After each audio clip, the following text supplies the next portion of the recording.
Drive a right-winger crazy. Help build a home of progressives by becoming a TYT member. Click the link in the description box below. We have a breaking news story regarding Saudi Arabia. Mike Pompeo has given a press conference, and in that press conference, he specified that the State Department is considering possible sanctions against the Saudi officials who were part of Khashoggi's death. Now, Saudi Arabia has changed its story several times in regard to what happened to Khashoggi. First, they said that they were certain that Khashoggi left the consulate in Istanbul. Later, they said that he was accidentally killed during interrogations, an interrogation that had gone wrong in the Saudi consulate in Istanbul. But either way, because of increasing pressure toward the White House and specifically the State Department, Pompeo said during this media briefing that the State and Treasury departments are looking at the possibility of sanctions meant to target those responsible for human rights violations. Now, one other bit of evidence that shows that there's mounting pressure toward the Trump administration is how Trump has been reacting to this story today.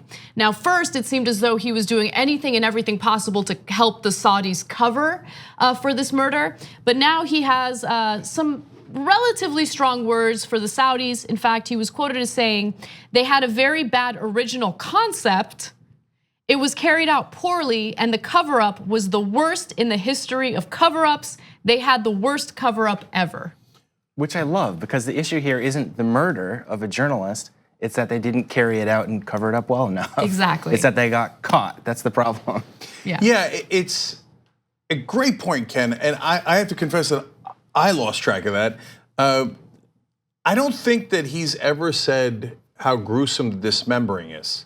Like, oh my God, I can't believe they beheaded this guy. I can't believe they cut off his fingers while he was alive. I can't believe they brought a bone saw. He's never said any of that stuff. All he's ever said is like, well, it could be, it could, maybe they were wrong. I would love it if it's not Mohammed bin Salman. That's what he said yesterday.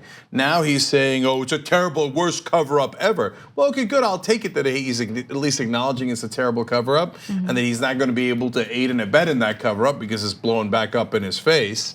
And I got news for politicians in Washington because apparently they don't know this. No one in this country likes Saudi Arabia. And by the way, in this case, I think it's merited. I don't mean just in the case of Khashoggi, I mean in the case of Saudi Arabia. Not because the Saudi Arabian people are bad people, of course not. They're human beings just like everybody else, but their government is atrocious, has been consistently atrocious. The right wing doesn't like Saudi Arabia, the left wing doesn't like Saudi Arabia, it's got no fan base. So as Trump was sitting out there for weeks defending them, he was getting pummeled and his ratings are now disastrous. It's of course not the sole factor, but I don't think it helped him. Even the right wing, yeah, they were trying to smear Khashoggi and calling him a terrorist sympathizer and et cetera, but that didn't go over too well. It didn't work, and that was the thing that I really noticed today, because that whole whisper campaign to essentially slander Khashoggi as this Islamic extremist and someone who deserved it, it didn't work, it didn't catch on. And I think it's because Trump's administration and right-wing propagandists underestimated how much Americans, including the right wing, are sick and tired of the Saudi royals and their antics, not just here in the United States, but throughout the world. And what I also found interesting was the New York Times take on this, because while we emphasize the financial ties that Trump has with Saudi Arabia, and I always think that Trump thinks about himself and himself only when it comes to his decision making, the New York Times seems to latch on to how Saudi Arabia is the centerpiece of Donald Trump's foreign policy, right? Especially when it comes to combating Iran. So I think that there's truth to that, but I don't think that that's really the motivating factor here for Trump. I really think it's the financial ties. As you said, they give me $40, $50 million for my apartments. Why wouldn't I like them? Well, maybe because they behead people on a regular basis. And again, I have never heard a real American outside of Washington ever say, man, I love that government of Saudi Arabia. Right. Like never, ever, ever, and you're not gonna hear it. So, and as they dismembered someone, defending them just, man, was not playing well in Peoria, as they say in politics, right? So now he's saying, oh, the worst cover-up ever. Can't believe it. But again, look, give them credit. If they're heading in the right direction, we'll take it. revoking the visas, great. Two more quick things about it.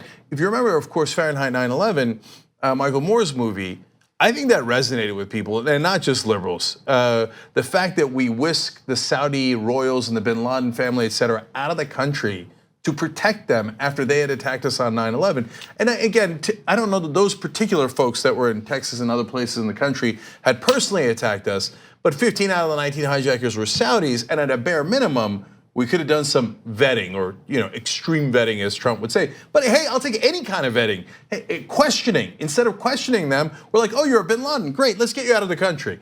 So with that history as the background here, not getting tough on the Saudis was a disastrous political situation for Trump. And so finally, I think the most important part of this is, how does this end? So now as Anna already pointed out, they tried 4 different excuses. None of them have worked. Is there a point at which the King Salman starts to reconsider whether you should have Crown Prince Mohammed bin Salman running everything? Because by the way, he's not supposed to. In the Saudi monarchy, it does not go from father to son. It goes brother to brother to brother, and then you're supposed to go back to the son of the first brother. This bin Salman actually kidnapped the other royals that might be competition, and some reports was that he tortured some people, and now a lot more credible given what he's done at this point, and threatened them and kind of seized power. Is it possible that his dad would then take it away from him? I don't know the mental health of his dad, and et cetera. But the one way that the Saudis could actually resolve it is say, he's not the crown prince anymore. Now, no one has suggested that, but they really should. He's not even supposed to be the leader of Saudi Arabia. I mean, this is some Game of Thrones stuff, right? Especially considering what he did to his own uncles. Yeah. I mean, and who's to say he wouldn't do that to his own father? I mean, he kidnapped the leader of Lebanon. This guy will stop at nothing. So I don't know. We don't know how it's going to end. We can only speculate. But he's a scary guy, and it's amazing the things that he did behind the scenes while he had this facade of progressivism because he allowed women to drive. Oh, he's a reformist. No, he's not. He's actually a lot worse when it comes to some of the major things, including the brutality that he'll do just to remain in power. And boy, did that false impression blow up in Washington's face. All the people carrying water for him, like Thomas Friedman in the New York Times, saying, "Here comes the Saudi Arab Spring." Now they have to deal with all this. Yeah, they're in perpetual quest for Arab dictator that we can control, and so it would be great to have reform leaders. And look, I want to reform leaders all over the Middle East as much as Thomas Friedman does. But this I bet it's this dictator that's going to work for us, or this CIA puppet that's going to work for us. It hasn't, and it's inauthentic. He has no support from the people, and in the middle of now Saudi Arabia has a cash crunch too. That's why they're trying to get investment here. They're about to do this big summit. Oops, he totally screwed that up. Totally incompetent. And now everybody bailed out of that conference, even including the Treasury Secretary, Steve Mnuchin, who had hung in there for a long time. Now he's not going to go. And in the middle of that economic chaos, he bought himself a $500 million yacht. Oh my God. That's who bin Salman is. And he was feted by the Washington elite when he came here, including the media, unfortunately. As Yemen is being starved to death at the same time, and that also is contributing greatly to the economic problems that they're having in Saudi Arabia. The disjunct is it's like almost Dickensian, the extraordinary wealth of this individual and what he's doing to the poorest country in the region.